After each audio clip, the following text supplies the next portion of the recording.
मुख्यमंत्री महिला सशक्तीकरण अभियानाद्वारे लाखो महिलांना बळ दिलं आहे। वैनगंगा पैनगंगा नदीजोड प्रकल्पाद्वारे वाशिम यवतमाळ हा भाग ओलिताखाली येणार आहे। कारंजा येथेही विद्यापीठाचे उपकेंद्र आणि विस्तारित MIDC सुरू करण्यात येईल असं मुख्यमंत्री एकनाथ शिंदे यांनी सांगितलं।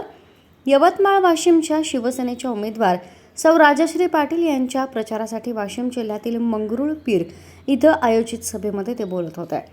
मुस्लिम समाजासाठी मौलाना आर्थिक विकास महामंडळासाठी 50 कोटींची तरतूद 500 कोटी करण्याचा निर्णय आम्ही घेतला। राज्यात सध्या वादळी वारे आणि अवकाळी पाऊस सुरू असला तरीही यात होणाऱ्या नुकसानीचा आढावा घेऊन शेतकऱ्यांना नक्की मदत करण्यात येईल। येत्या 26 तारखेला मतांचा झंझावात येऊन राजश्रीताईंना प्रचंड बहुमताने विजयी करावं असं आवाहन तेथील मतदारांना केलं।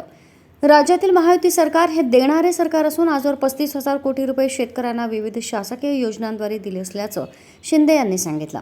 हे सरकार फक्त फेसबुकवरून गप्पा मारून उंटावरून शेळ्या हाकणारं नव्हे तर फेस टू फेस भेटून मदत करणारं सरकार आहे असा दावा त्यांनी केला। वाशिम यवतमाळ येथील शिवसेना ही अतिशय भक्कम आणि अभेद्य असून कितीही वादळं आली तरीही शिवसेनेची एकजूट कमी होणार नाही असं त्यांनी निक्षून सांगितलं। पंतप्रधान नरेंद्र मोदीजी यांनी जगभरात देशाचा नावलौकिक वाढवलाय। काँग्रेस आघाडी अंतर्गत कलहानं ग्रासली असून एकमेकांना पाडण्याचं काम ती करत आहे। त्यामुळे देशाला भक्कम नेतृत्व द्यायचं असेल तर पंतप्रधान नरेंद्र मोदीजी यांचे हात भक्कम करावे असे आवाहन त्यांनी यावेळी केले। साठी देखील मोदीजींनी किती योजना केल्या, जनधन योजना, उज्ज्वला योजना, भावनाताई, लखपती दीदी, किती योजना केल्या।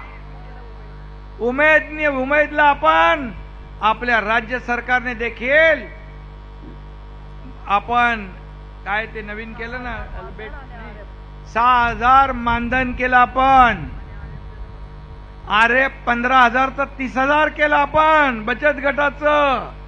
महिला सक्षमीकरण करण्यासाठी लेख लाडकी लखपती योजना पण आपण केली। शेतकऱ्यांसाठी केंद्राने मोदीजींनी 6,000 रुपये दिले, त्याच्या 6,000 राज्य सरकारने टाकले, 12,000 रुपये शेतकऱ्याला मिळणार। 1 रुपयात पीक विमा योजना देणारं पहिलं राज्य आहे आपलं बांधवांनो, पहिलं राज्य आहे।